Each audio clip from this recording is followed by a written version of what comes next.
ये ईवीएम में घोटाला कर रहे हैं, एसआईआर के नाम पर घोटाला कर रहे हैं और ये तानाशाही से अपनी सरकार बना करके रखना चाहते हैं।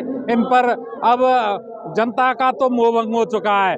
अब तो इनकी तानाशाही से हमारे राजस्थान में भी अब भजन लाल जी बना दिए हैं वो सीएम। 2 साल हो गए, कुछ भी नहीं हुआ। पहली बार विधायक बना करके उनको सीएम बना दिया, कुछ नहीं हो रहा है। कि कांग्रेस ही तो लेकर आई थी ईवीएम, हम थोड़ी लाए थे। नहीं, ईवीएम पर अब इनमें तो ये घोटालेबाजी तो ये कर रहे हैं, बीजेपी वाले कर रहे हैं। शिकंजा है, इन्होंने निर्वाचन आयोग पर शिकंजा कस दिया। निर्वाचन आयोग को कुछ काम नहीं करने दे रहे, स्वतंत्र नहीं रहने दे रहे, अपने अंडर में कर रखा है। जबकि निर्वाचन आयोग स्वतंत्र छोड़ करके स्वतंत्र चुनाव करवा लिया जाए और उससे बैलेट पेपर से चुनाव करवा लिया जाए तो देश में कांग्रेस की सरकार आएगी और प्रदेशों में कांग्रेस की सरकार आएगी। कांग्रेस से चुनाव नहीं लड़ना आ रहा है, हार जाते हैं तो चुनाव आयोग ईवीएम। नहीं, ये नहीं है। ये तो जिनकी चोरी और जो सरकार की सीना चोरी वो चल रही है, उससे सरकार बना रहे हैं। अब तो एक छत्र राज, पैसे के बल पर और धन के बल पर और पुलिस के बल पर ये कर रहे हैं। इन्होंने कहा कि 15-15 लाख मिलेंगे, कोई 15 लाख नहीं मिला। काला धन लाएंगे, कोई नहीं लाए, कुछ किया तो नहीं। फिर कहते हैं हमने तो जुमलेबाजी कही थी। तो कहाँ गई इनकी वो चीज़ कि 15-15 लाख लाना और सबके खाते में पैसे आना, काले धन को वापस ला करके देना। तो विकास के नाम पर कुछ नहीं है, केवल जुमलेबाजी है। मैं इस बात की घोर निंदा करता हूँ कि हिंदू धर्म में पिछड़ी जातियों के लोगों के साथ हजारों वर्ष से अन्याय रहा है और इससे बड़ा कोई उदाहरण नहीं हो सकता कि अखिलेश जी मुख्यमंत्री थे उत्तर प्रदेश के।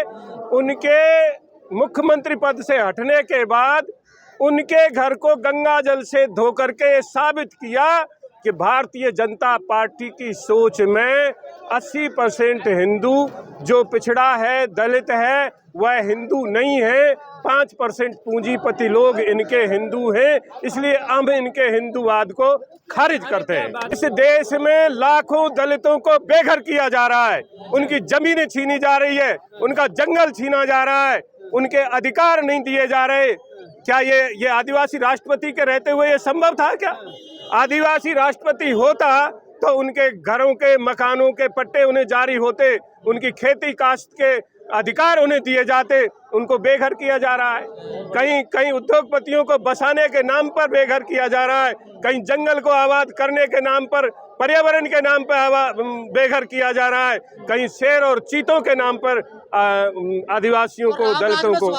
आज से 5000 साल पहले जिसे एकलव्य ने अंगूठा कटवाया था, हम उन पिछड़ों की संतान हैं। हम इस देश में दोबारा अपना अंगूठा नहीं कटवाना चाहते। गुमराह किए हुए हैं धर्म के नाम पर, धर्म के नाम पर गुमराह करने की मशीन है भारतीय जनता पार्टी और उसके आसपास के संगठन। देश में पूंजीपतियों के द्वारा उनको तनख्वाह दे करके देश को गुमराह कर रहे हैं। मैं कांग्रेस पार्टी और कांग्रेस पार्टी के समर्थक दलों से आग्रह करूंगा कि उनका मुकाबला जमीन पर करें, कार्यकर्ताओं को समझाएं। बहकाने वालों से ज्यादा समझाने वालों पर जोर बढ़ता है। लोगों को समझाइए, हम भी समझाएंगे। मैं चैनलों के माध्यम से आप लोगों से आग्रह करूंगा, देश आपकी जागीर है, आप चौथा स्तंभ हो, आप भी इस देश को समझाने का काम कीजिए।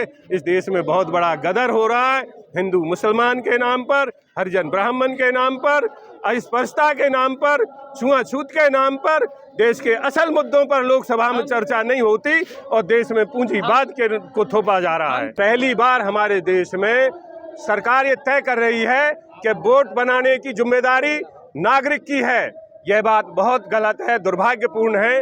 वोट बनाने की जिम्मेदारी सरकार की है और 14 वर्ष से मोदी जी सरकार चला रहे हैं। अगर कोई देशद्रोही इस देश में है तो उसे जेल भेजना चाहिए। ये वोटों की सफाई के नाम पर गरीबों के वोट क्यों काट रहे हैं?